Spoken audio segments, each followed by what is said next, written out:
বিসমিল্লাহির রহমানির রহিম। পরম করুণাময় ও অসীম দয়ালু আল্লাহর নামে শুরু।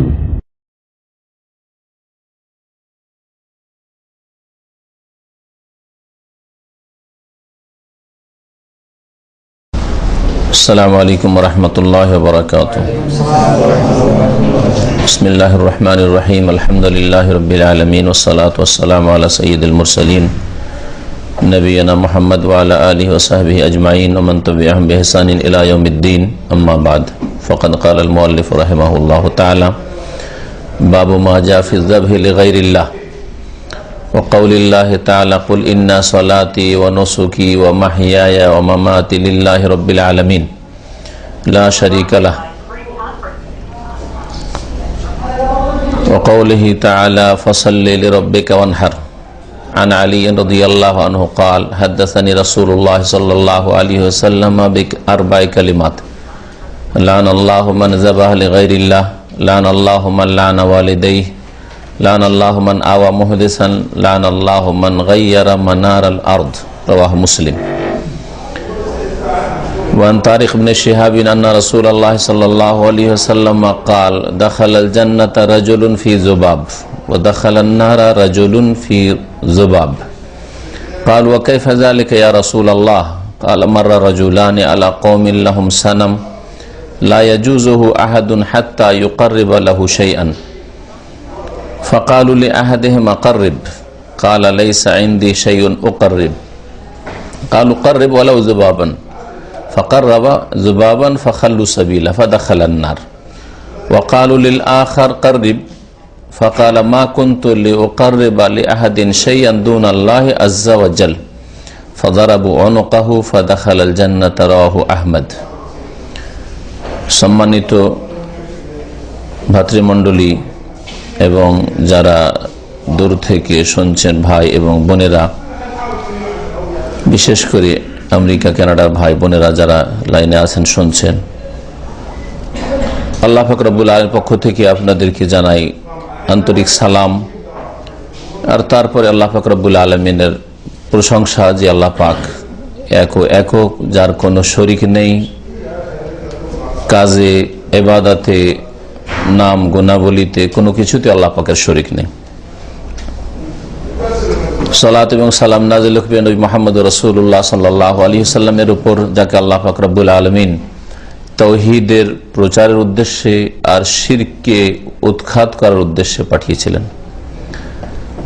আজকের দর্শের বিষয়বস্তু হচ্ছে আল্লাহ ছাড়া অন্যের জন্য জবাই করার বিধান। কেউ যদি আল্লাহ ছাড়া অন্যের সন্তুষ্টির জন্য, অন্যের ভয়ে, অন্যের নৈকট্য লাভের জন্য, অন্যর কাছে মনের কামনা বাসনা পূরণ হবে এই আশায় জবাই করে, তো এর বিধান কি? এক কথায় এর জবাব হচ্ছে যে এটা হচ্ছে বড় শিরক, যে শিরকের মাধ্যমে একজন মানুষ ইসলামে থাকলেও সে ইসলাম থেকে বেরিয়ে যায়। এই বিষয়ে দুটি আয়াত এবং দুটি হাদিস লেখক রহমতুল্লাহ আলাইহি পেশ করেছেন। আগে আয়াত এবং হাদিসগুলির সংক্ষিপ্ত তরজমা এবং ব্যাখ্যা বলি, আর তারপরে বিশেষ বিশেষ জায়গায় যেখানে আরো কিছু বলার প্রয়োজন রয়েছে সেগুলি বলবো।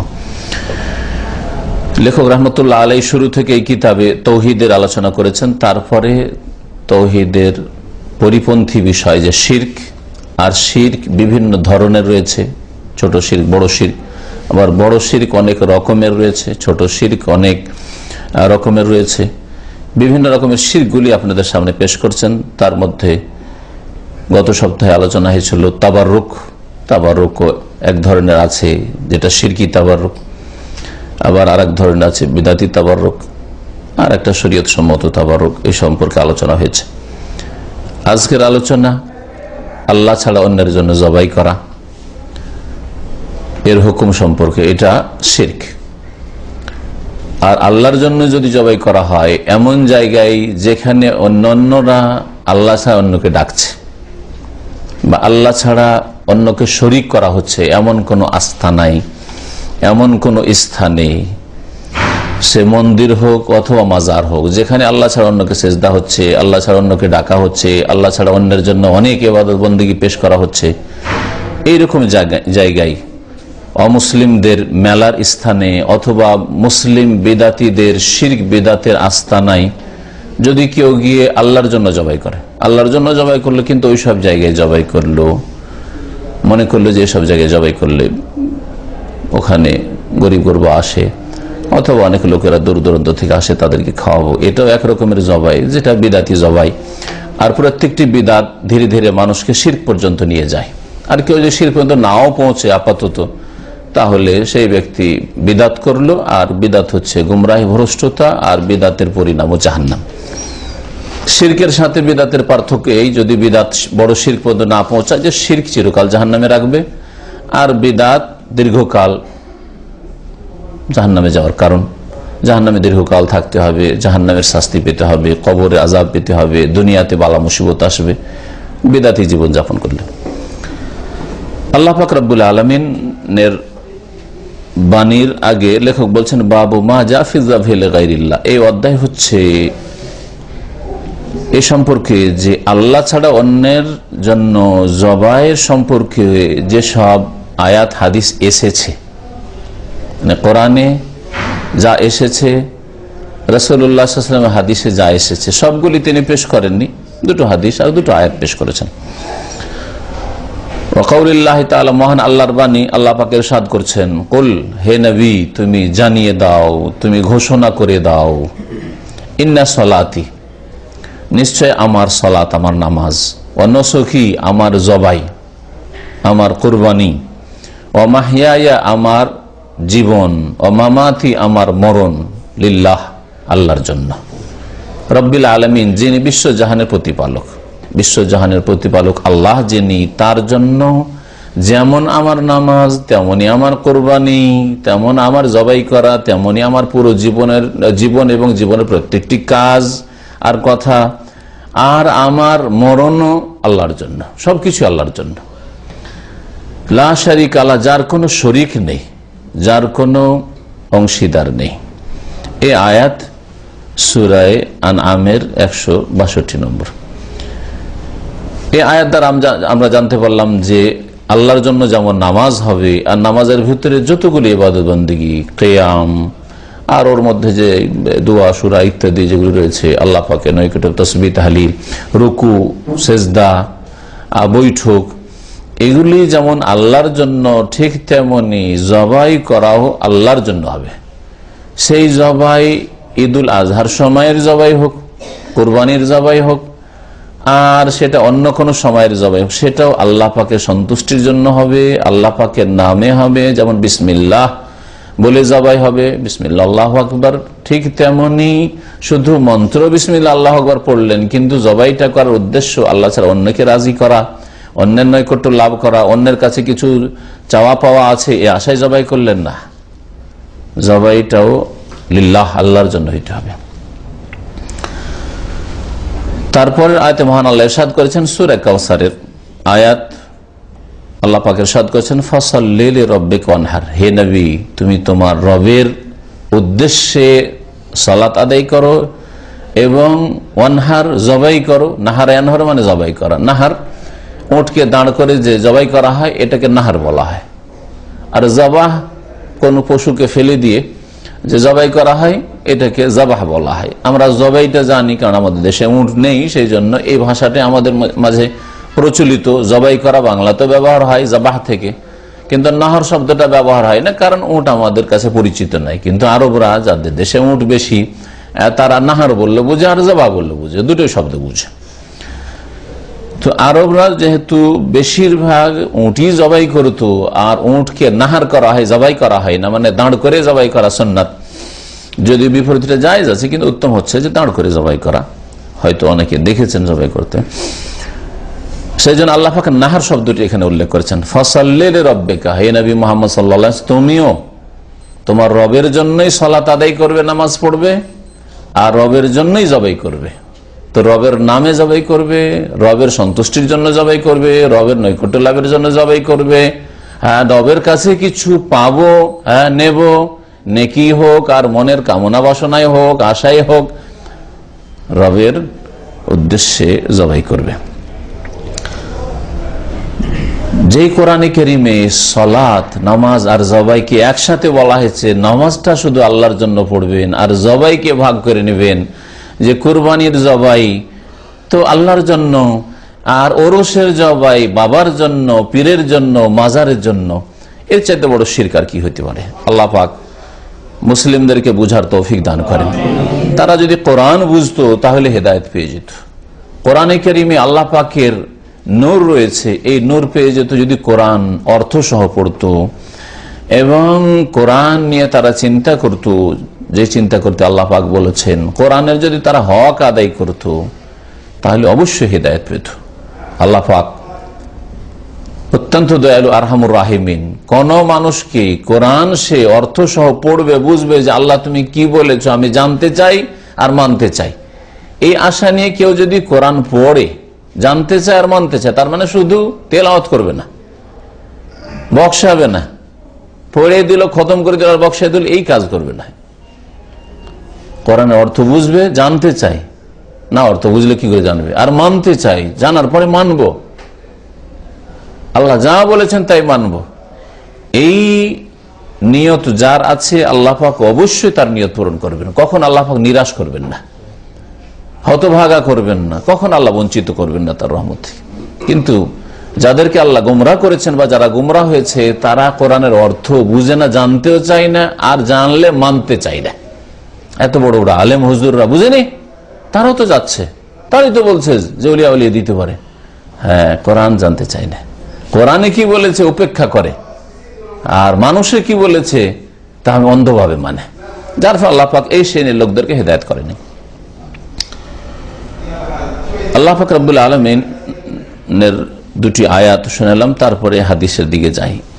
আন আলী রাদিয়াল্লাহু আনহু, আলী রাদিয়াল্লাহু তাআলা আনহু থেকে বর্ণিত, তিনি বলছেন, হাদাসানি রাসূলুল্লাহ সাল্লাল্লাহু আলাইহি ওয়াসাল্লাম বিআরবা'i কালিমাত, রাসূলুল্লাহ সাল্লাল্লাহু আলাইহি ওয়াসাল্লাম আমাকে বলেছিলেন, হাদাসা ইউহাদ্দিসু মানে বয়ান করেছিলেন, বর্ণনা করেছিলেন, আমাকে বলেছিলেন, বর্ণনা করেছিলেন, বিআরবা'i কালিমাত, চারটি কথা।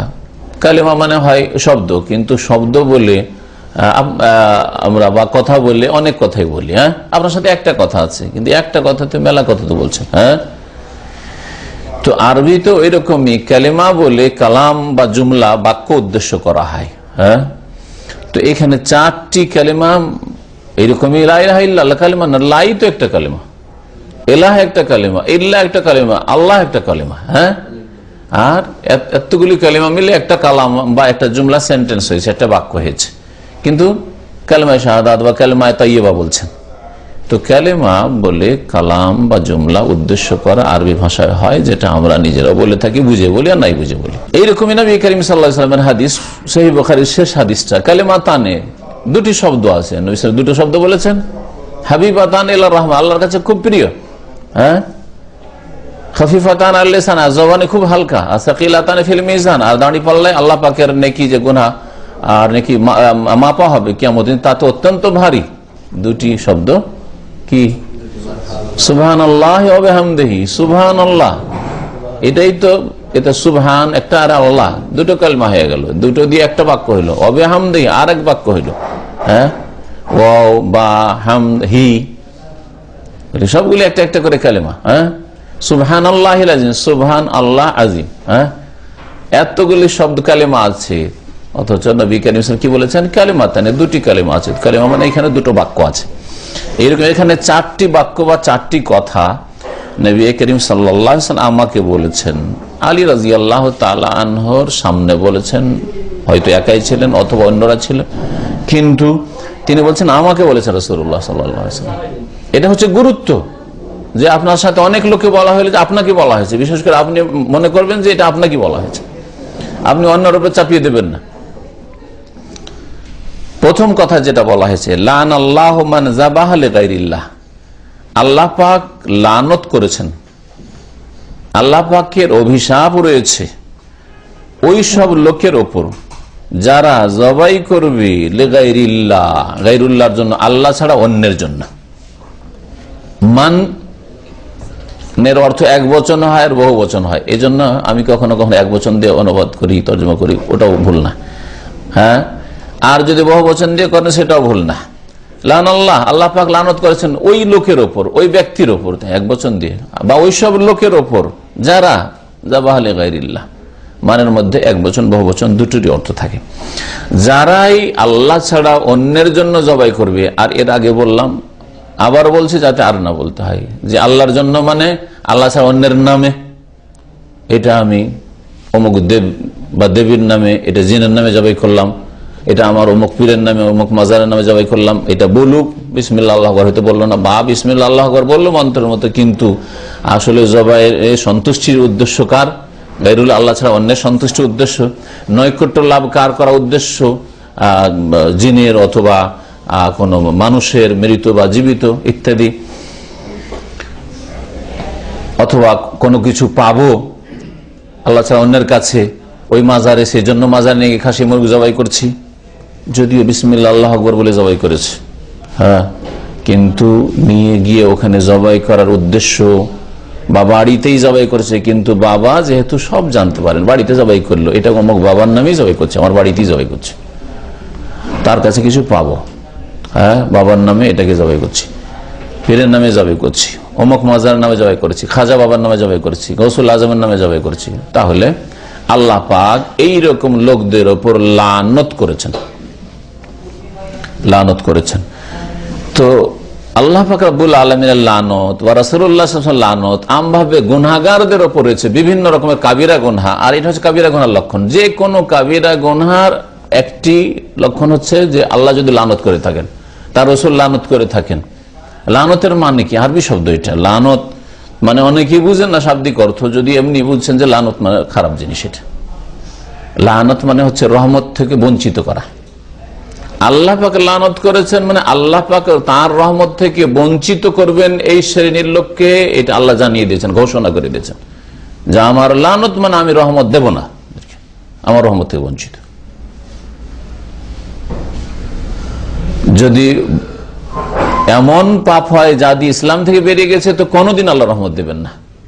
শিরক করেছে, বড় কুফরি করেছে, যেমন এইটা জবাই, আল্লাহ ছাড়ার জন্য জবাই করে, তাহলে কোনোদিন আল্লাহ রহমত দেবেন না। মুশরিককে, কাফেরকে কখনো আল্লাহ রহমত দেবেন না। আর যদি এরকম হয়, লান আল্লাহ সারিক, হাদিস আছে, আল্লাহ চোরের উপর লানত করেছেন, তো চোরের লানতটা চিরকালের জন্য না, আল্লাহ রহমত দেবেন না, দুনিয়ায় রহমত পাবে না, লাঞ্ছিত অপদস্থ। কবরের জীবনে হয়তো রহমত, দীর্ঘ আযাব হবে, আখিরাতে অনেকদিন হয়তো জাহান্নামে জ্বলবে, রহমত পাবে না। কিন্তু যদি তার ঈমান ঠিক থাকে, মানে তাওহীদ ঠিক আছে, শিরক মুক্ত, শিরক করেনি, নামাজ পড়েছে, তাহলে কোনো কালে তার জন্য আল্লাহ পাকের রহমত হবে। কারণ কোন মুসলিম ইসলামের অবস্থায় যদি মরে, শিরকের অবস্থায় না মরে, কুফরের অবস্থায় না মারা যায়, হ্যাঁ, তাওহীদের উপর যদি মারা যায়, নামাজের উপর মারা যায়, তাহলে একদিন নাজাত পাবে দীর্ঘ শাস্তি পেয়ে। তো এই ক্ষেত্রে কি বলবো, চোরের আল্লাহ লানত করেছেন মানে দীর্ঘদিনের লানত রয়েছে, আল্লাহ দীর্ঘদিন ধরে রহমত থেকে বঞ্চিত রাখবেন। এখানে যেমন চারটি বিষয়ে লানত রয়েছে, একটা হচ্ছে বড় শিরক, কুফরি, যাতে চিরকালের জন্য আল্লাহ পাকের রহমত থেকে বঞ্চিত, আর বাকি তিনটি ক্ষেত্রে চিরকালের জন্য রহমত থেকে বঞ্চিত না, চিরকালের জন্য রহমত থেকে বঞ্চিত হবে না। যে বলবেন যে এইরকম পাপগুলিতে চিরকাল জাহান্নামে থাকবে, কোনদিন আল্লাহ রহমত করবেন না, সুতরাং জান্নাতে আসবেন, এমন কথা নাই। দেখেন বাকি কাজগুলি কি রয়েছে। রাসূলুল্লাহ সাল্লাল্লাহু আলাইহি ওয়াসাল্লাম যদি লানত হয়, তো লানত, অভিশাপ, রহমত থেকে বঞ্চিত করার ক্ষমতা আল্লাহ পাকের একমাত্র। তাহলে আল্লাহ লানত করেছেন, আল্লাহ রহমত থেকে বঞ্চিত করার ঘোষণা করেছেন। রাসূল লানত করেছেন, লানা রাসূলুল্লাহ আকেলা রেবা, সুদখোরের উপর রাসূলুল্লাহ লানত করেছেন। হ্যাঁ, রাসূলুল্লাহ ঘুষখোর, রাশিয়াল মুরতাসি, যে ঘুষ খায়, ঘুষ নেই, ঘুষ দেয়, এদের উপর লানত করেছেন। এর মানে কি? এর মানে হচ্ছে রাসূলুল্লাহ সাল্লাল্লাহু আলাইহি ওয়াসাল্লাম অভিশাপ, বদ্দুয়া দিয়েছেন যে আল্লাহ তোমাকে রহমত থেকে দূর করুক। সুদখোর, ঘুষখোর, ঘুষ দেনেওয়ালা, সুদের উপর টাকা লেনেওয়ালা, সুদের আদান প্রদান করনেওয়ালা, তোমাকে আল্লাহ পাক রহমত থেকে বঞ্চিত করুক। মুমিনদের লানত, হ্যাঁ, মুমিনদের লানত হয় মানে মুমিনদের বদ্ধ অভিশাপ রয়েছে যে আল্লাহ রহমত থেকে বঞ্চিত হোক। উলাইকা লাআনাহুমুল্লাহু ওয়া লাআনুহুমুল লাইনুন, ফেরেশতাদের লানত হয় মানে ফেরেশতারা বদদুয়া করে। লানাল্লাহু মান লানা ওয়ালিদাইহি। দ্বিতীয় যে বিষয়টি বলেছেন চারটি কথার মধ্যে, সেটা হচ্ছে লানত করুক মানে আল্লাহ পাকের রহমত থেকে দূর হোক ওই ব্যক্তি বা ওই সব লোকেরা যারা নিজের বাপ মাকে গালিগালাজ করে, মানে লানা ওয়ালিদাইহি মানে যারা বাপ মাকে অভিশাপ দেয় বা বাপ মাকে গালিগালাজ করে, অকথ্য ভাষা বলে। এখানে লানতটা একটু ব্যাপক অর্থে, অকথ্য ভাষা বলে, খারাপ ভাষা বলে, বাপ মার জন্য উপযোগী ভাষা নয় এইরকম ভাষা ব্যবহার করে বাপ মার ক্ষেত্রে, বাপ মার সামনে হোক অথবা বাপ মার চোখের আড়ালে হোক, এদের ওপর লানত রয়েছে। তো বাপ মাকে গালিগালাজ করা সরাসরি হইতে পারে, আবার সরাসরি না হয়ে পরোক্ষভাবে হইতে পারে। একটা হচ্ছে ডাইরেক্ট আর একটা হচ্ছে ইনডাইরেক্ট। একটা হচ্ছে প্রত্যক্ষ গালিগালাজ করা, গালমন্দ করা বাপ মাকে, একটা হচ্ছে পরোক্ষভাবে। পরোক্ষভাবে আবার গালমন্দ কেমন করা হয় এটা অনেকে বুঝে না। নবী করিম সাল্লাল্লাহু আলাইহি ওয়াসাল্লাম যখন বলেছিলেন মিনাল কাবায়েরে, সহিহ বুখারীতে কাবিরা গুনার অন্তর্ভুক্ত হচ্ছে শাতমুর রাজুলি ওয়ালিদাইহি, বাপ মাকে গালিগালাজ করা। সাহাবারা আশ্চর্য হয়েছিলেন যে মুসলিম মানুষ, মানুষের মতো মানুষ, মানবতা যদি থাকে বাপ মাকে আবার গালি দিতে পারে? ওয়াকাইফা ইয়াসতুমুর রাজুলু ওয়ালিদাইহি, বাপ মাকে কি করে গালি দিতে পারে? তখন রাসূলুল্লাহ সাল্লাল্লাহু আলাইহি ওয়াসাল্লাম আজকালকার যুগের অবস্থার কথা বলেনি। আজকাল তো সরাসরি গালি দিলে আমরা বহু লোক আছে, সরাসরি অকথ্য ভাষা বাপ মাকে বলছে, মারধর করছে। তখনকার যুগে এই কল্পনা ছিল না, আর ওইভাবে ব্যাখ্যাও করেন রাসূলুল্লাহ সাল্লাল্লাহু আলাইহি ওয়াসাল্লাম। ডাইরেক্টটা বলেন, ইনডাইরেক্ট পরোক্ষভাবে গাল দেওয়া কেমন করে বাপ মাকে হয়, সেটা হচ্ছে যে আপনি একজনের সাথে ঝগড়ায় লিপ্ত হইলেন, তর্ক বিতর্কে লিপ্ত হইলেন, আর ওর বাপ মা তুলে গালি দিলেন। যখন আপনি বাপ মা তুলে গালি দিলেন, আপনারও বাপ মা তুলে সে গালি দিল। তো যেন আপনার বাপ মাকে গালি দেওয়া হইলো, আপনি গালি দিলেন। কারণ ওর বাপ মাকে যদি গালি না দিতেন, খারাপ কথা না বলতেন, আপনার বাপ মা গাল খেত না। বুঝছেন না? এটা কিরকম গালি দেওয়া নিজের বাপ মাকে? পরোক্ষভাবে, ইনডাইরেক্ট। আপনি সরাসরি নিজের বাপকে মাকে গাল দিলেন না, কিন্তু ওর মাকে গাল দিয়েছেন, ও আপনার মাকে গাল দিল, পাল্টা গাল। আপনার মা গালটা কেন খেলো? আপনার ওর মাকে গাল দেওয়ার জন্য, অন্য লোকের মাকে গাল দেওয়ার জন্য গালটা খেলো। সেজন্য আপনি যেন আপনার মাকে গাল দিলেন, বাপকে গাল দিলেন, এটাও কাবিরা গুনাহ, এর উপরও লানত হবে। সুতরাং কখনো কারো মা তুলে বাপ তুলে, আর আমাদের দেশে মা তুলে বাপ তুলে গাল দেওয়ার ঢালাহারে রয়েছে। ডবল গালি, হ্যাঁ ডবল গালি, ডবল গালি নাই? হ্যাঁ, কি বলে নোয়াখালীর ভাষায়, হালার বেটা হালা নাকি? আমি আসলটা বললাম না, যেটা তো আপনার হাসবেন ওইটা বললাম। তো এইটা গাল দেওয়া হলো না। ওকে যখন ডবল করে বলেন, আপনাকে বললো ওইরকমই যে তুই শুধু হালা না, তোর বাপও হালা। বুঝতে পেরেছেন? হ্যাঁ, এইটাই আপনার বাপকে যেন আপনি বললেন, ওইটা ওর বাপকে বললেন, ও বললো আপনার বাপকে, আপনার বাপকে আপনি বললেন যেন।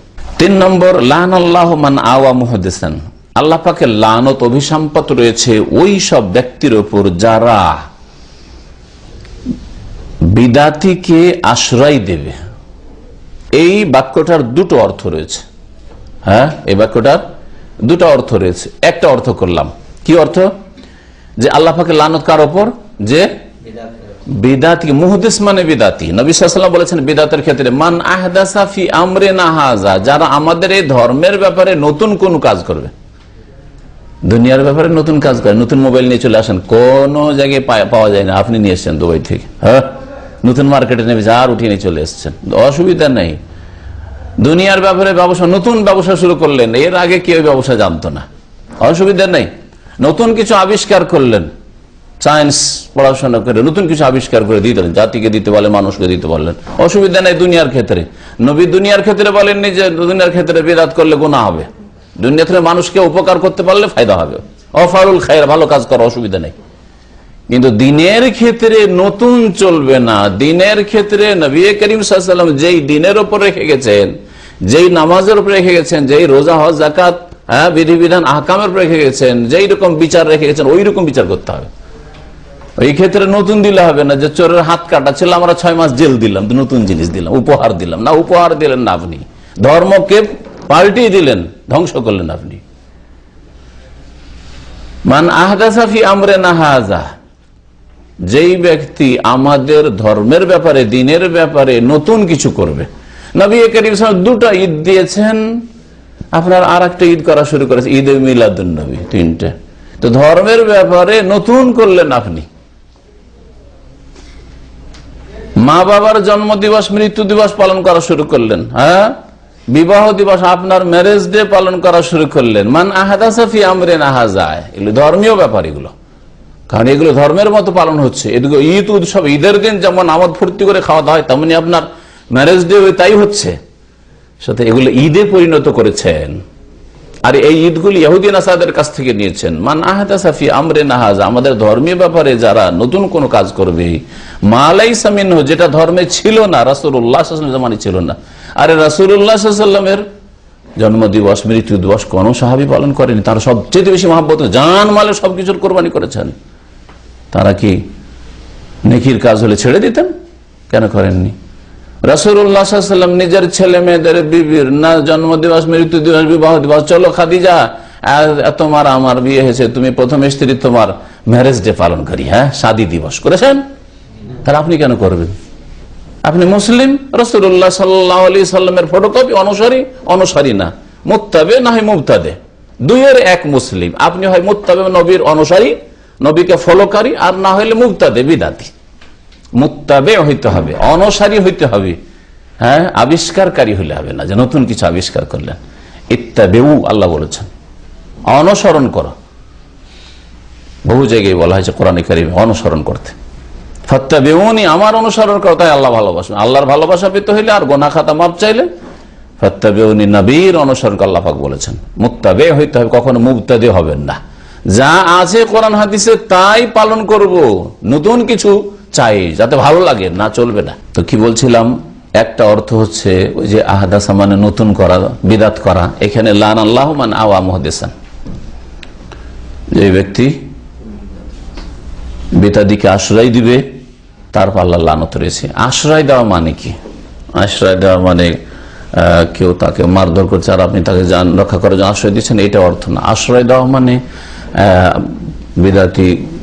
বিদাতি কোনো মোল্লা আলেম এলাকায় আসছে, আপনার বাড়িতে গেস্ট, স্পেশাল গেস্ট, ওর জন্য খাওয়া দাওয়ার ব্যবস্থা, আপ্যায়নের ব্যবস্থা, ওর জন্য স্পেশাল খেদমত সেবা, তারপরে ওর খাতির সম্মান, রাস্তাঘাটে দেখা হলে সালাম মুসাফা, একেবারে মহানাকা, যেন আপনি ভাগ্যবান বিদাতি হুজুরের সাথে দেখা করে, এগুলো সব আশ্রয় দেওয়ার অন্তর্ভুক্ত। বিদাতি যারা, বিদাতি দুই রকম। এক হচ্ছে বিদাতি যে নিজের জীবনে বেদাত করে কিন্তু বেদাত ছড়াই দেয়, তাহলে তার অনিষ্ট, তার পাপ তার মধ্যেই সীমিত। এর ব্যাপারটা অনেকটাই হালকা, যেমন সাধারণ বিদাতি লোক বিদাতের ধর্ম প্রচার করে বেড়ায় না। আর এর চাইতে বিপজ্জনক হচ্ছে যে বিদাতি মোল্লা, হ্যাঁ বিদাতি হুজুর, বিদাতি মৌলানা, হ্যাঁ এরা মারাত্মক। কারণ এর বিদাত, এর অনিষ্ট, এর খারাপি তার মধ্যে সীমিত না, সে হাজার হাজার লোক বিদাতি বানাচ্ছে। তার 1 ঘন্টার একটা শিরক বিদআতের বক্তব্য শুনে হাজার হাজার লাখ লাখ লোক হয়তো গুমরাহ হয়ে চলে গেল, সহি রাস্তা পেল না। মনে করলে এত বড় আলেম, তার মহফিলে এত এত লোক আসে, ভুল বলতে পারে, ধোকা খেয়ে গেল। এইরকম বিদাতিদেরকে যারা আশ্রয় দিবে, ওয়াজ মাহফিল জালসায় বিদাতি হুজুরকে ডেকে নিয়ে আসলেন, সবচেয়ে বড় আশ্রয় দেন। আশ্রয় দিলেন, ইসলামের নামে তাকে বিরাট প্রচার করার সুযোগ দিলেন।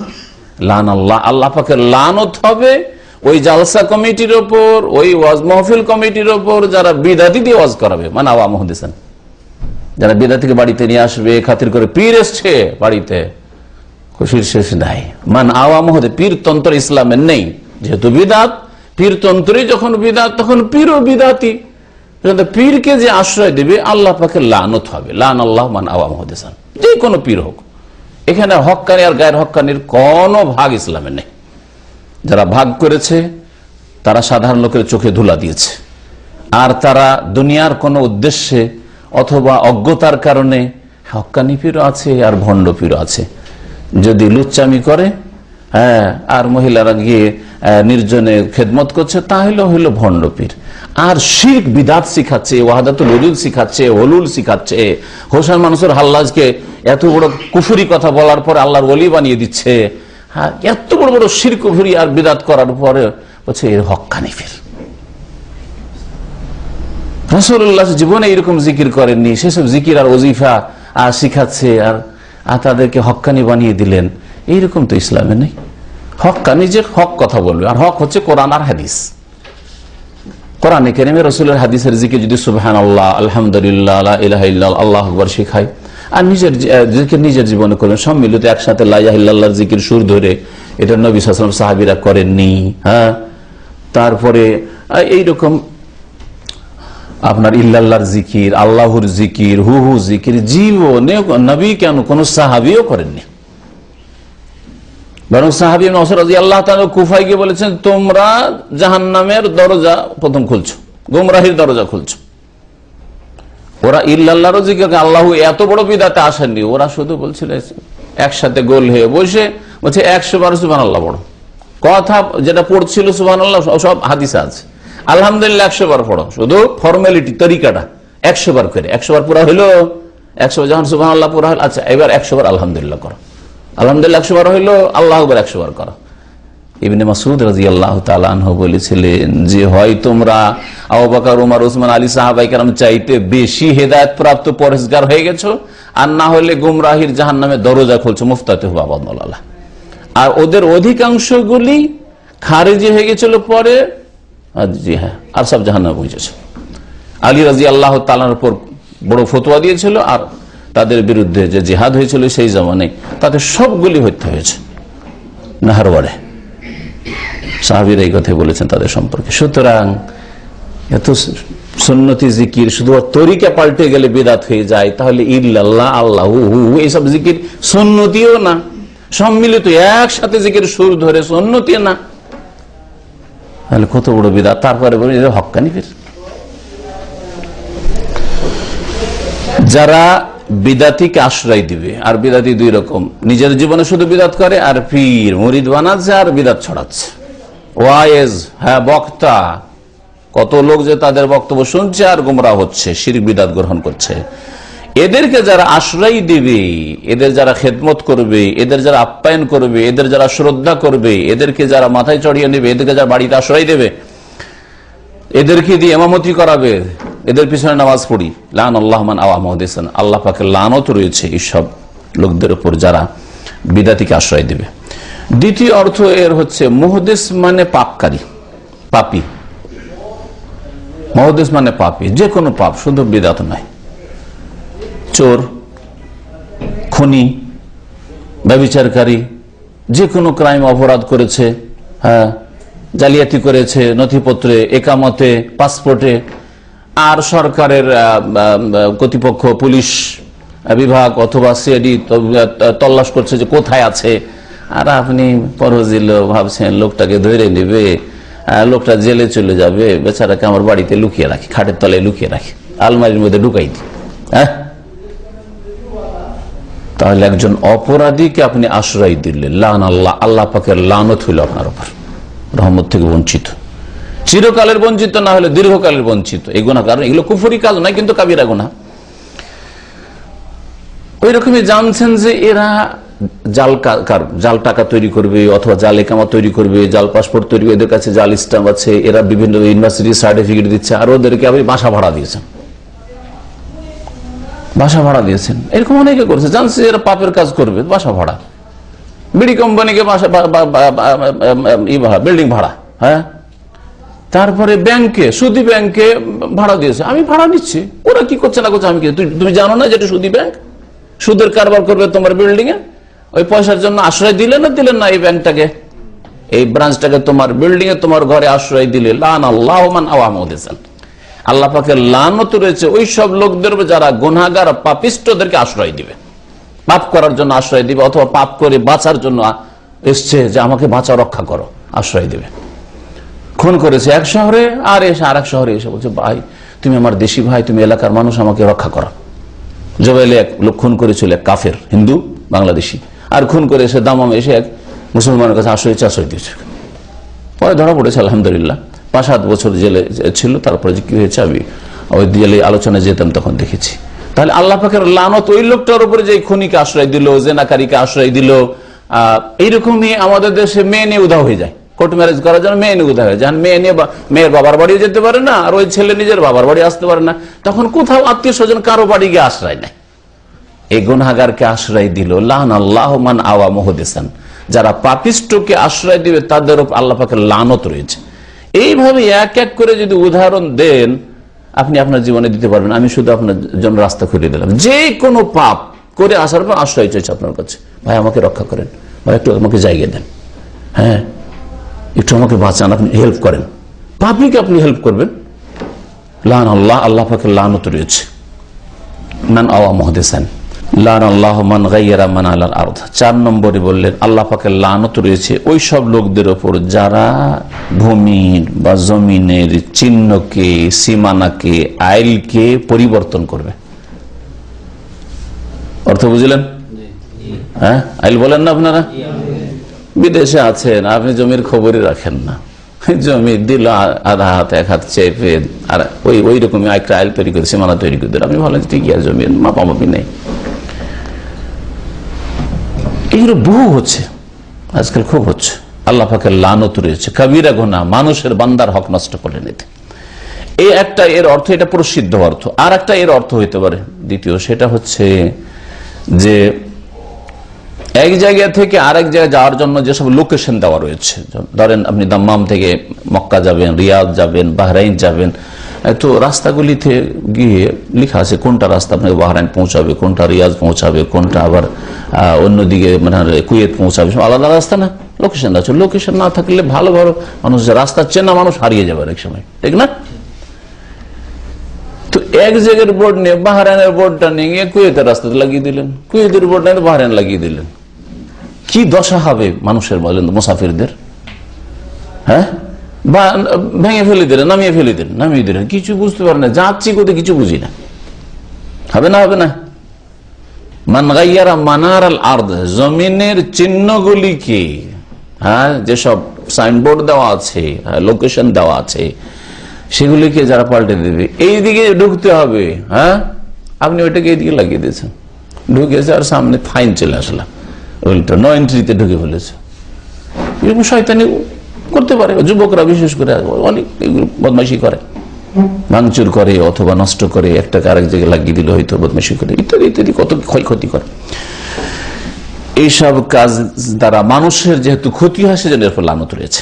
যাই হোক, আসল বিষয় হচ্ছে প্রথম বিষয়টি আমাদের, সেটা হচ্ছে আজকের বিষয়বস্তু, যে যেই ব্যক্তি আল্লাহ ছাড়া অন্য জন্য জবাই করবে তার উপর চিরকালের লানত রয়েছে, কখনো নাজাত পাবে না, কারণ বড় শিরক করে মরল, যদি বিনা তওবাতে মারা যায়। তবে হয়তো এইরকম কুফরি শিরকি কাজ করে দিয়েছে, তারপরে বুঝতে পেরেছে যে আমি তো অন্যায় কাজ করেছি, মাজারে জবাই করেছি, আমি তো মন্দিরে জবাই করেছি, জিনের জন্য জবাই করে দিচ্ছি, কবিরাজের কথা শুনে ইত্যাদি শিরক কুফরি করেছি, তওবা করেছি, আল্লাহ মাফ করে দাও। আর শেষ অবস্থায় তৌহিদের উপর মারা গেল, তাহলে আল্লাহ পাক মাফ করবেন। যেমন অনেক কাফের অমুসলিম ইসলাম গ্রহণ করছে, আল্লাহ অতীতের গুনাহ মাফ করবেন। তেমনি মুসলিম জীবনে যদি এরকম শিরক হয়ে যায় আর আল্লাহ যদি তওবার তৌফিক দিয়ে দেন আর তওবা করে নেয়, তাহলে আল্লাহ মাফ করবেন ইনশাআল্লাহ। রাওয়াহ মুসলিম, হাদিসটি সহিহ মুসলিমের। ওয়ান তারিক ইবনে শিহাব, তারিক বিন শিহাব রাদিয়াল্লাহু তাআলা আনহু থেকে বর্ণিত, তিনি বলছেন যে আন্না রাসূলুল্লাহ সাল্লাল্লাহু আলাইহি ওয়াসাল্লাম قال, রাসূলুল্লাহ সাল্লাল্লাহু আলাইহি ওয়াসাল্লাম বলেছেন, দাখালা জান্নাতা রাজুলুন ফি যুবাব, একজন লোক জান্নাতে গিয়েছে বা জান্নাতে যাবে, কিন্তু জান্নাত তার জন্য অবধারিত, আল্লাহর ফয়সালা হয়েছে তাকে জান্নাত দেবেন। এই জন্য দাখালা বলা, অতীতকাল বলা হয়েছে, যে নিশ্চিত ওই লোকটি জান্নাতে যাবে। কি কারণে? ফি যুবাব, একটা মাছির ব্যাপারে, একটা মাছিকে কেন্দ্র করে সে জান্নাতে যাবে।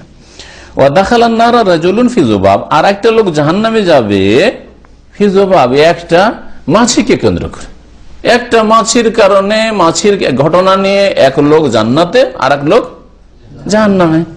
ঘটনা কি তাহলে? সংক্ষেপে বলা হইলো, জানার কৌতূহল হইলো। এইভাবে বললে জানার কৌতূহল মানুষের, যে ব্যাপারটা কি তাহলে, ব্যাপারটা কি? এখন ব্যাপারটা কি শুনে, কালু কাইফা যালিকা ইয়া রাসূলুল্লাহ, সাহাবারা বললেন যে এটা কেমন করে হয়েছে? কালা, তখন নবী সাল্লাল্লাহু আলাইহি ওয়াসাল্লাম বললেন, মাররা রাজুলানি আলা কওমিন লাহুম সানাম, দুইজন লোক অতিক্রম করলো এমন এক জাতির এলাকা হয়ে, বা জাতি হয়ে, মানে জাতির এলাকা হয়ে, লাহুম সানাম, তাদের একটা পুতুল প্রতিমা ছিল, লা ইয়াজুজু আহাদ হাত্তা ইউকাররিবা লাহু শাইয়ান, সেখান দিয়ে কেউ পার করতে পারতো না, অতিক্রম করতে পারতো না, যতক্ষণ পর্যন্ত তার জন্য কিছু কোরবানি বা বলিদান পেশ না করবে। হিন্দুদের ভাষা বলে বলিদান বলতে হয়, আমাদের ভাষা বলে কোরবানি, নজরানা, যতক্ষণ কিছু নজরানা না পেশ করবে, কিছু পেশ করতে হবে। ধরে ফেললে ওদেরকে।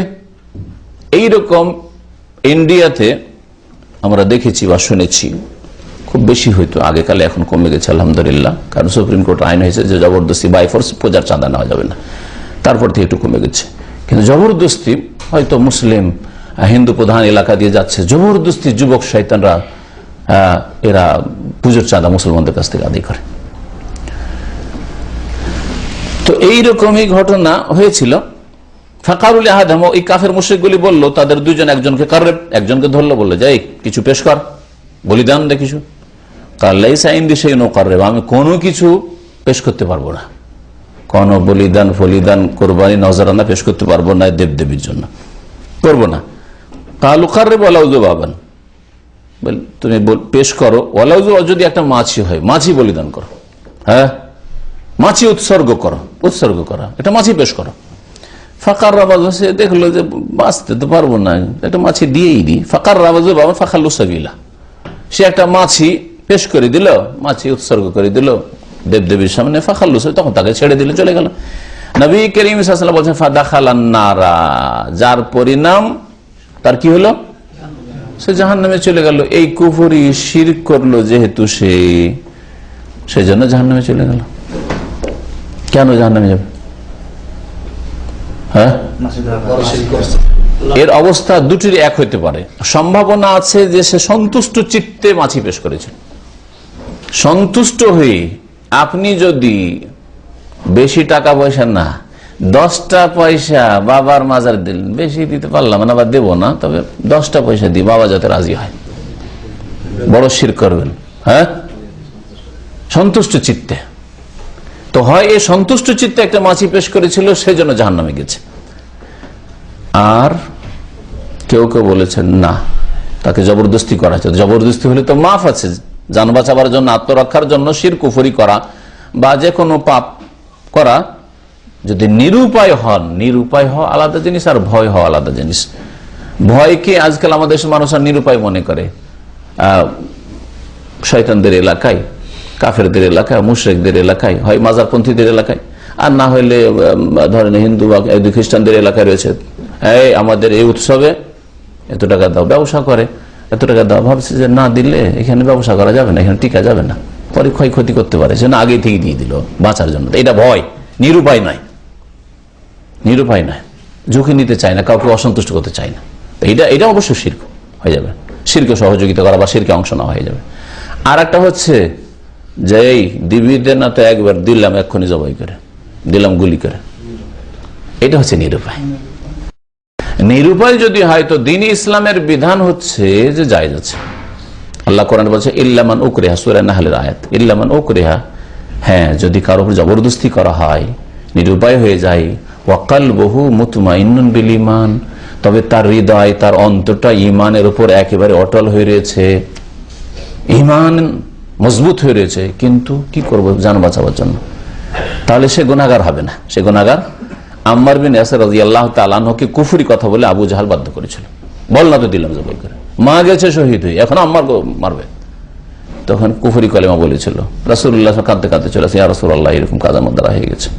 আয়াত নাযিল হয়েছিল তার শানে, এটা যে আল্লাহ ধরবেন না। হ্যাঁ, এই লোকটার হতে পারে যে জবরদস্তি করা হয়েছে, তো জবরদস্তি হলে তো মাফ হইতো, জাহান্নামে কেন যাবে প্রশ্ন, তাই না? এর জবাব হচ্ছে যে এই ঘটনাটি আগের যুগের, দ্বীন ইসলামের বিধান আসার পরে নাই, এটা হচ্ছে বনি ইসরাইল যুগের, প্রাচীন যুগের ঘটনা। তখনকার যুগে তাদের ধর্মে, যেমন ইহুদি ধর্মে মুসা আলাইহিস সালাম নিয়ে আসা দিনে কঠোরতা খুব বেশি ছিল, কঠোরতা ছিল। আর ঈসা আলাইহিস সালাম নিয়ে আসা দিন যে খ্রিস্টানদের, এতে শিথিলতা বেশি আছে, অবাধ ছাড়, অনেক ছাড়, ডিসকাউন্ট খুব, আর ওতে খুব কঠোরতা ছিল। তো কঠোরতার বিধান এইটাও ছিল হয়তো যে তোমার যদি জানও চলে যায় তবু শিরক করতে পারবে না। তো এই লোকটি যেহেতু একটা শিরক করেই দিল, একটা মাছি পেশ করেই দিল দেবদেবীর সামনে, সেই জন্য জাহান্নামে গেছে। ওয়াকারুল আখার, আর ওরা ওই কাফের মুশরিকগুলো বলেছিল, দ্বিতীয় ব্যক্তি কাররেব, তুমি কিছু উৎসর্গ করো। ফাকালু বলেছে মা কুনতু লিউকাররিবা লিআহাদিন শাইয়ান মিন দুনাল্লাহ, আমি আল্লাহ ছাড়া অন্যের জন্য কোনো কিছুই উৎসর্গ করতে পারি না, করতেই পারি না আমি আল্লাহ আজ্জা ওয়া জাল ছাড়া। ফাদারাবু অনুকাহ, তখন তারা গর্দন উড়িয়ে দিয়েছিল, মানে জবাই করে দিয়েছিল। ফাদাখাল আল জান্নাহ, তখন এই লোকটি জান্নাতে গিয়েছে, কারণ আল্লাহ রাস্তায় সে তার তাওহীদের হেফাজতের জন্য শহীদ হয়েছে। তো এই তো নিরুপায় অবস্থায় ছিল, এর জন্য জায়েজ ছিল কি ছিল না? তো এই ক্ষেত্রে ওইটাই বলবেন যে হয় তাদের ধর্মে জায়েজ ছিল না যে তুমি জান যাক আর যাক, কিন্তু তোমার শিরক করা চলবে না, শিরক করলে জাহান্নামে যেতে হবে, এরকম কঠোরতা ছিল। আর না হইলে যদি দিন ইসলামের মতোই ছাড় থেকে থাকে, তাহলে এই লোক কিসের উপর আমল করেছে? ইসলামের দুটো বিধান আছে, একটা ছাড়ের বিধান, একটা হচ্ছে আজিমা আর একটা রুখসা। আজিমা আর রুখসা। আজিমা মানে হচ্ছে যে ইসলামের যেটা আসল বিধান তার উপর মজবুত থাকা, আমি ওর উপর অটল থাকবো। আর একটা হচ্ছে রুখসা মানে ছাড়, ছাড়, বুঝতে পারছেন না? তো ছাড়ের উপর আমল করা জায়েজ আছে, কিন্তু আজিমাটা ভালো। এর উদাহরণে যেমন 2 ওয়াক্ত জমা করা মুসাফিরের জন্য, মুসাফিরের জন্য বা বৃষ্টির জন্য 2 ওয়াক্ত জমা করা, খুব বৃষ্টি হচ্ছে বা সফরে আছেন, জোহর আসর একসাথে পড়ে নেওয়া, মাগরিব এশা একসাথে পড়ে নেওয়া, এটা কি? এটা ছাড়, রুখসা, ছাড়। আপনি বললেন আমি না, আমার নিজের পার্সোনাল গাড়ি, আমি মাগরিব এশা একসাথে কেন পড়বো, ও জোহর আসর একসাথে কেন পড়বো? আলহামদুলিল্লাহ, আমি পেট্রোল নেওয়ার জন্য থামছি, আমি নাস্তা পানি চায়ের জন্য থামছি, আর নামাজের জন্য থামতে পারবো না? আমি আল্লাহ আল্লাহ নামাজ পড়বো। তাহলে এটা আপনি আজিমাতের আমল করলেন যে না 5 ওয়াক্ত 5 বার পড়বো, আমি 5 বার মসজিদে যাব, বুঝতে পারছেন না? তো ওইটা বেশি ভালো, বেশি ভালো। এইরকমই রোজা সফরে, নর্মাল সফর যদি থাকে, মক্কা গিয়েছেন, সাহারি পাচ্ছেন, ইফতারি পাচ্ছেন, সফর, রোজা ছাড়া জায়েজ না জায়েজ নাই? জায়েজ, কারণ সফরে থাকলেই জায়েজ। কিন্তু আমি সফরে সাহারি পাচ্ছি, ইফতারি পাচ্ছি, পানি পাচ্ছি, অসুবিধা নাই, আমি হোটেলে আছি বাড়ির মতোই, রোজা রাখবো। তো রোজা রাখাটা হচ্ছে আজিমাত। আর রোজা ছেড়ে যদি কেউ দেয়, তাহলে এটা রুখসা, ছাড়, ছাড় আমল করলো। আমি দূর থেকে হেঁটে হেঁটে আসি হারামে নামাজ পড়ার জন্য, আর তারপরে এই সাফা মারা সাই করবো, তো অফ করবো, তো ক্লান্তি হতে পারে, বা নাই হোক সফরে আমি ছাড়বো, জায়েজ আছে, জায়েজ আছে, রুখসাতের আমল করতে। এই লোক যদিও তাদের ধর্মে ছাড় থেকে থাকে, সে ছাড়ের আমল করে না, আমি না, জান চলে যাক, আমি শিরক করবো না। আমি আল্লাহ পাক তার শাহাদাত কবুল করেছেন, তাকে জান্নাত দিয়েছেন। এই হাদিসটি ইমাম আহমদ বর্ণনা করেছেন। ইমাম আহমদ বর্ণনা করেছেন, কোন কিতাবে বলা হয়নি। সাধারণভাবে বললে মানুষ ভাববে যে ইমাম আহমদের প্রসিদ্ধ কিতাব মুসনাদ আহমদ, যাতে 30,000 হাদিস রয়েছে। না, মুসনাদ আহমদ এই হাদিস নেই। হয়তো লেখক রহমতুল্লাহ আলাই অন্যর থেকে নকল করেছেন, আর আসলে ভাষ্যকারগণ লিখেছেন যে তিনি ইবনুল কাইম রহমতুল্লাহ নকল করেছেন। ইবনুল কাইম রাহু আহমদ, আহমদ বর্ণনা করেছেন, উনি আহমদ বর্ণনা করেছেন বলে রেখে দিয়েছেন। তাহলে এটা অন্ধভাবে কাউকে অনুসরণ করলে অনেক সময় এরকম ভুল হয়ে যায়। আমি বক্তব্যে একরকম বললাম, হয়তো আমি একটু হাদিসটা মুসলিমে আছে, বুখারী বলে দিয়েছি, আর আপনি ওইটা আর দেখলেন না, আমি বলেছি, আমার মতো করে বলে দিলেন। আমার ভুলের কারণে আপনারও ভুল হয়ে গেল তাকলিদ করলে। যেন তাকলিদ, অন্ধ অনুকরণটা বিপজ্জনক। ফতোয়া মাসলা মাসাইল এই জন্য তাকলিদ, অন্ধ অনুকরণ, যদি চোখ থাকে, বুঝতে পারেন, কোরআন হাদিস বুঝতে পারছেন, কেন অন্ধ অনুকরণ করবেন? হতে পারে যে রহমদ জেনেছেন, রহমদ বলেছেন, কিন্তু ওইটা বলা হয়নি যে কোন কিতাবে আছে। ইমাম আহমদের আরেকটি কিতাব রয়েছে, কিতাবুজ জুহদ। কিতাবুজ জুহদে এই হাদিসটা আছে। হাদিসটা সহি আর না জয়ীফ। একদল বলছেন যে হাদিস সহি রাসূলুল্লাহ সাল্লাল্লাহু আলাইহি ওয়াসাল্লাম থেকে, কারণ তারিক বিন শিহাব সাহাবী, কিন্তু ছোট সাহাবী, নবী করিম সাল্লাল্লাহু আলাইহি ওয়াসাল্লামের সাথে একেবারে তিনি যখন বাল্য জীবনে ছিলেন তখন দেখেছেন নবীকে শুধু। হাফেজ বিন হাজার রহমতুল্লাহ তার সম্পর্কে বলছেন লাহু সোহবা, নবী সাল্লাল্লাহু আলাইহি ওয়াসাল্লামের সংসর্গ পেয়েছেন, সাথী হয়েছেন, কিন্তু নবী সাল্লাল্লাহু আলাইহি ওয়াসাল্লাম থেকে কোন একটা হাদিস শুনেছেন কিনা তা জানাননি। এতে ইখতিলাফ রয়েছে, কেউ বলছে শুনেছেন, কেউ শুনেনি। এই জন্য তিনি শোনার কথা কিন্তু বলেননি, তিনি বলেছেন যে রাসূলুল্লাহ বলেছেন, বলেননি কথা যে আমাকে বলেছেন। যেমন আলী রাদিয়াল্লাহু বললেন আমি শুনেছি, তাহলে মিথ্যা হইতো, তাই না? আপনি যদি আমার দার্সে না হাজির হন আর কারো মাধ্যমে শুনেছেন একটা কথা, আর যদি বলেন শেখ বলেছেন, তো মিথ্যা হলো কি? মিথ্যা হলো না। কিন্তু আলোচনাতে হাজির হননি, আলোচনা ইন্টারনেটে শোনেননি, কারো মুখে শুনে, আর বলছে আমি শেখের কাছ থেকে শুনেছি, কথাটা মিথ্যা হবে না? হবে না? আপনাকে তাহলে বলতে হবে যে আমি শেখের কথাটা অমুকের মাধ্যমে শুনেছি, ঠিক না? তো তারিক বিন সাহেব এই কথা বলেন যে আমি রাসূলুল্লাহ শুনেছি, বা আমাকে তিনি বলেছেন, তিনি বলছেন রাসূলুল্লাহ বলেছেন। হতে পারে মাঝখানে মাধ্যম আছে, আর মাঝখানে একজন মাধ্যম অবশ্যই আছে, তিনি হচ্ছেন সালমান ফারসি রাদিয়াল্লাহু তাআলা। ভালো করে শুনে রাখেন, অন্য হাদিস দ্বারা প্রমাণিত যে তারিক বিন শিহাব ছোট সাহাবী, রাসূলুল্লাহ সাল্লাল্লাহু আলাইহি ওয়াসাল্লাম থেকে তার শোনার প্রমাণ যেহেতু নেই, তিনি প্রখ্যাত সাহাবী সালমান ফারসির কাছ থেকে তিনি শুনেছেন হাদিসটা। সালমান ফারসি রাদিয়াল্লাহু তাআলা বর্ণনা করেছেন হাদিসটা মারফু, মানে নবী সাল্লাল্লাহু আলাইহি ওয়াসাল্লাম পর্যন্ত পৌঁছেছেন কিনা এতে দ্বিমত রয়েছে। সহিহ হচ্ছে যে এটা হাদিস মওকুফ। আল্লামা নাসির আলবানী রাহমাতুল্লাহ এই হাদিস সম্পর্কে বলছেন, ফাল হাদিসু সহিহুন মওকুফান, হাদিসটা সহিহ যদি মওকুফ বলা যায়। মওকুফ মানে কাতে মওকুফ আলা সালমান আল ফারসি রাদিয়াল্লাহু আনহু, সালমান ফারসি পর্যন্ত পৌঁছেছে। মওকুফ কাকে বলা হয়? সাহাবীর কথা অথবা কাজকে। সাহাবী সালমান ফারসি রাদিয়াল্লাহু তাআলা এই ঘটনা বর্ণনা করেছে, রাসূলুল্লাহ সাল্লাল্লাহু আলাইহি ওয়াসাল্লাম বর্ণনা করেননি। রাসূলুল্লাহ সাল্লাল্লাহু আলাইহি ওয়াসাল্লাম জীবদ্দশায় হতে পারে, পরেও হতে পারে, পরে হয়তো সম্ভাবনা বেশি। ইল্লা আন্নাহু ইয়াযহারু লি, তবে বলছেন শেখ নাসির রহমতুল্লাহ আলাইহি যে এটা সালমান ফারসি রাদিয়াল্লাহু তাআলা আনহু সম্ভবত রাসূলুল্লাহ সাল্লাল্লাহু আলাইহি ওয়াসাল্লাম থেকে শুনেননি। এটা শুনেছেন তিনি ইসরাইলি বর্ণনা, মানে ইহুদি খ্রিস্টানদের কিতাবের বাইবেলের বর্ণনা, যা তিনি আল্লাতী কানা তালাক্কাহা আন আসিয়াদিহি, তার মনিবদের কাছ থেকে হয়তো তিনি হাসিল করেছিলেন হিনামা কানা নাসরানিয়ান, যখন মাঝখানে তিনি খ্রিস্টান হয়েছিলেন। সালমান ফারসির জীবনী খুব আশ্চর্যজনক জীবনী রয়েছে, আর বড়ই কষ্টদায়ক রয়েছে, যে ইসলামের জন্য কত যে কষ্ট করেছেন। পারস্য দেশ থেকে বেরিয়ে গেলেন, বাবা বড়ই সুখী জীবনযাপন করে, বাবার ঘর থেকে এত সুখের জীবন ছেড়ে পালিয়ে আসলেন। আসার পরে ইসলাম এই অগ্নি পূজা যেহেতু শিরক কুফরি, না আমি ভালো কোনো ধর্ম তলাশ করি। আসলেন সামদেশে, তো ওইখানে লোকেরা ওকে যাই হোক বড় লম্বা কিস্সা আসলো, কত লুকিয়ে চুরিয়ে বাপ কত তলাশ করে আসলো, তো ওকে ধরে নিল জবরদস্তি রাস্তায়, আর ধরে নিয়ে তাকে গোলাম বানিয়ে নিল, মার্কেটে নিয়ে এসে আরবদের কাছে বিক্রি করে দিল। বিক্রি হলো, বিক্রি হওয়ার পরে এখানে মক্কায় পৌঁছল। কয়েক বিক্রির পর ওই যে প্রথম খ্রিস্টান মালিক ছিল, তারপরে বিক্রি করেছে ওকে, বিক্রি হয়ে আরবদের কাছে এসছে, মুশরিকদের কাছে এসছে। এই বিক্রি হয়েছে মক্কায়, তারপরে মদিনায় রাসূলুল্লাহ সাল্লাল্লাহু আলাইহি ওয়াসাল্লামের দাওয়াত পেলেন, ইসলাম কবুল করলেন এই সালমান ফারসি। এই সালমান ফারসি রাদিয়াল্লাহু তাআলা আনহু তার যে এই যে মাঝখানে মনিব হয়ে গেছিল, বড়ই সুখী লোক, সুখীর ছেলে, ধনীর ছেলে, আর বড়ই ধর্মযাজক ছিল তার বাপ, এদের অগ্নিপূজকদের মজুসদের, আর সে মধ্যখানে গোলাম কৃতদাস হয়ে গেছিল। ওই সময় হয়তো এই ঘটনাটি শুনেছে যে এক লোক এই কারণে, একটা মাছির কারণে জান্নাতে গেছে, এক লোক একটা মাছির কারণে জাহান্নামে গেছে। এটা নাসির রহমতুল্লাহ বলছেন। এটা সিলসিলা যায়িফা আর হাদিস নম্বর 5829, আর খণ্ড হচ্ছে 12তম খণ্ড, দ্বাদশ খণ্ড, 721 পৃষ্ঠায় এই কথাটি রয়েছে।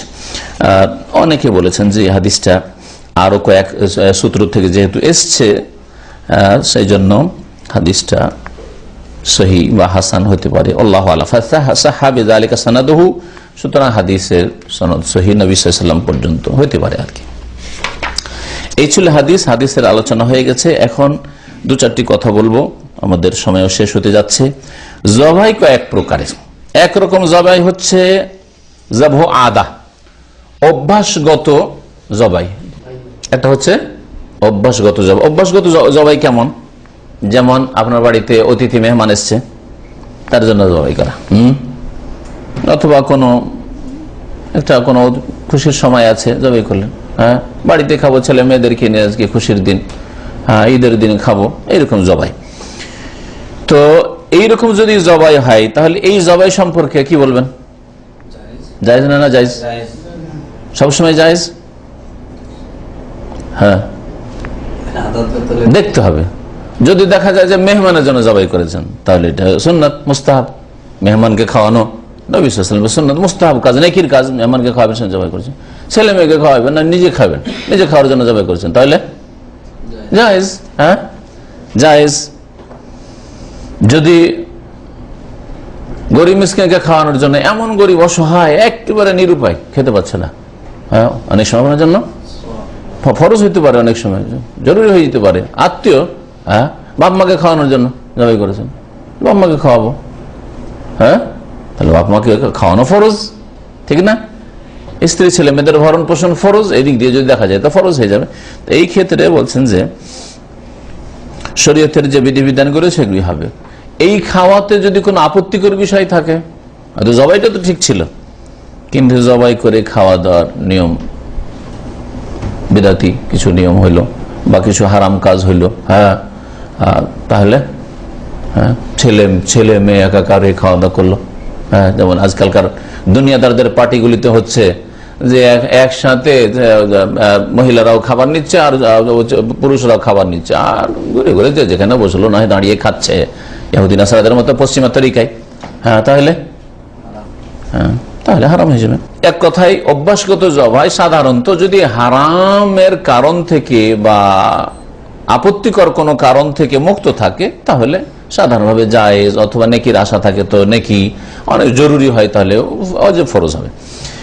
আর একটা হচ্ছে ইবাদতের জবাই, জবাহ ইবাদা, ইবাদতের জবাই। ইবাদতের জবাই একটা হচ্ছে যে আল্লাহর নৈকট্য লাভের জন্য জবাই করা হয়, যেমন হাজিদের কুরবানি, হাদি, বাড়ির কুরবানি, আকিকা, এগুলি।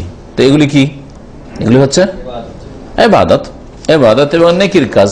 ওয়াজিব হইলে ওয়াজিব, আর সুন্নাতে মুআক্কাদা হলে সুন্নাতে মুআক্কাদা, যেমন আকিকা সুন্নাতে মুআক্কাদা, আপন কুরবানি সুন্নাতে মুআক্কাদা। কিন্তু হাজির জন্য হজের তামাত্তু আর কিরান করলে ওয়াজিব। হ্যাঁ, জি হ্যাঁ। আর এক রকম জবাই হচ্ছে ইবাদতেরই জবাই, কিন্তু আল্লাহর জন্য না করে আল্লাহ ছাড়া অন্যের জন্য জবাই করা, যেমন কবরের মাজারে জবাই করা, জিনের জন্য জবাই করা, হ্যাঁ, এই জবাই করা। তাহলে এটা কি হবে? ও শিরকুন আকবার, এটা বড় শিরক। আর এই অধ্যায়ে এই বিষয়টাই বোঝানো হয়েছে। এই অধ্যায়টা নিয়ে আসা হয়েছে এই জন্য যে আল্লাহ ছাড়া অন্যের জন্য এমন জবাই করবেন না, হ্যাঁ, যে জবাইটা শিরক হয়। জি হ্যাঁ। আর একটা জবাই হচ্ছে বিদাতি জবাই।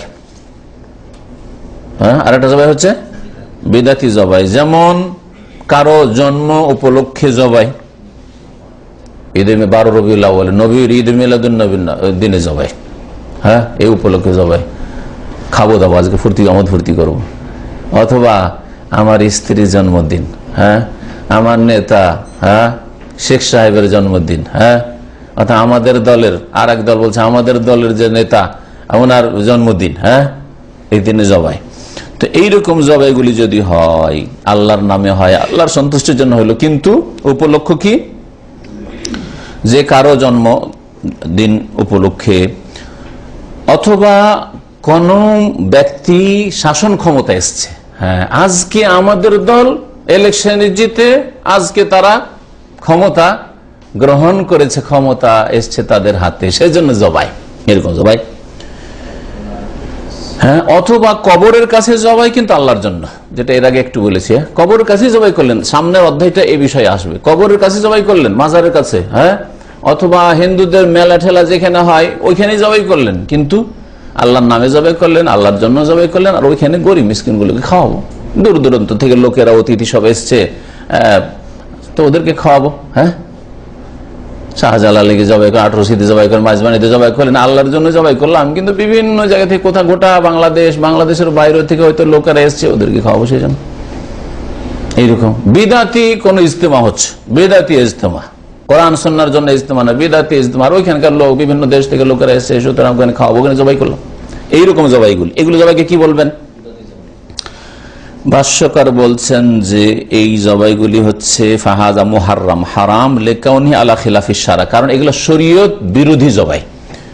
কারো জন্ম উপলক্ষে, কারো শাসন ক্ষমতা পাওয়া উপলক্ষে, অমুক আজকে রাজা হইল, হ্যাঁ, সেই জন্য, অমুক আজকে রাষ্ট্রপতি হইল সেই জন্য, অমুক আজকে এমপি হয়েছে সেই জন্য, অমুক মন্ত্রিত্ব পেয়েছে সেই জন্য, সমস্ত জবাই। আর এইরকমই কবর কাছে জবাই করা আল্লাহর সন্তুষ্টির জন্য, আর গরিব মিসকিনকে খাওয়াবো, এগুলো হচ্ছে হারাম জবাই, কারণ এগুলো শরীয়ত বিরোধী জবাই। ওয়াদারিয়াতুন ইলা শিরক, আর শিরকের চোরাপথ। এইভাবে শাসকের পূজা শুরু হয়, হ্যাঁ, এইভাবে শাসকের পূজা শুরু হয়। আর জানেন আপনার মোগল আমলে রাজা বাদশাদের সেজদা হইতো, হ্যাঁ, শাহজাহানের দরবারে, জাহাঙ্গীরের দরবারে, আকবরের দরবারে সেজদা তাজিম এগুলো হইতো, যেটা শুধু বাদশাহ আলমগীর, অরঙ্গজেব বাদশাহ, ভালো বাদশাহ তার জামানায় শুধু ছিল না, উঠিয়ে দেওয়া হয়েছিল, না হলে এই শিরকি কবরই চলছিল।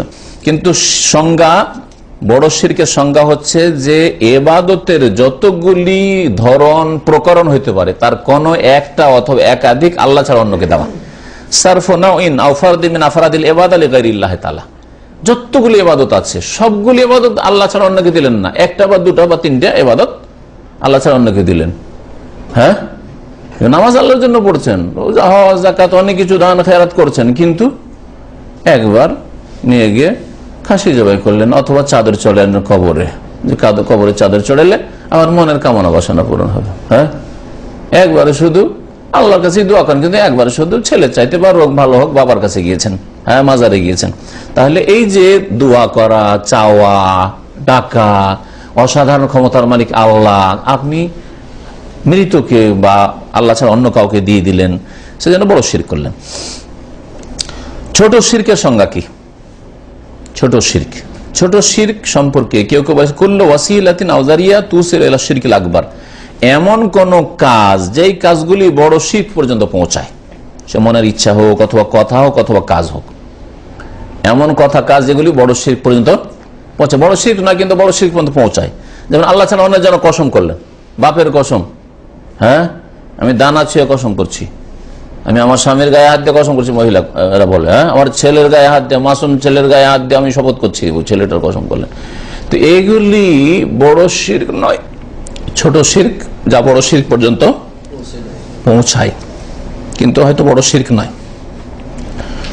অথবা বলা হয়েছে যে যেগুলিকে কোরআন হাদিসের শিরক বলা হয়েছে কিন্তু সেটা বড় শিরক পর্যন্ত পৌঁছায় না, মানে আল্লাহ ছাড়া অন্যের ইবাদত হয় না, কিন্তু সেগুলিকে শিরক বলা হয়েছে। যেমন আল্লাহ ছাড়া অন্যের কসম, আল্লাহকে মানেন আপনি, বাপকে আল্লাহর মতো মনে করেন না, কিন্তু বাপের কসম, মায়ের কসম, ছেলের কসম করছেন, এই কসমটা ধীরে ধীরে বড় শিরক পর্যন্ত পৌঁছাইতে পারে।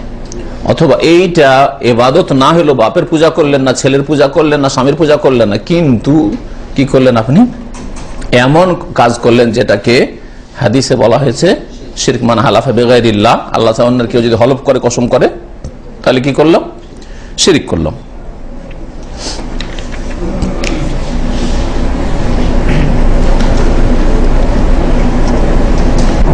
গুনাহগারদের, বিদাতীদের হোক অথবা কোন অপরাধীকে আশ্রয় দেওয়া, অপরাধীকে আশ্রয় দেওয়া, এর অন্তর্ভুক্ত আর একটি জিনিস উল্লেখ করেছেন ভাষ্যকার, যেটা জেনে নেওয়া উচিত, যেটা আমাদের দেশে খুব হয়, সেটা হচ্ছে যার হাতে পাওয়ার ক্ষমতা আছে তার কাছে সুপারিশ করে অপরাধীকে সাজা মুক্ত করে দেওয়ার চেষ্টা করা, অপপ্রয়াস।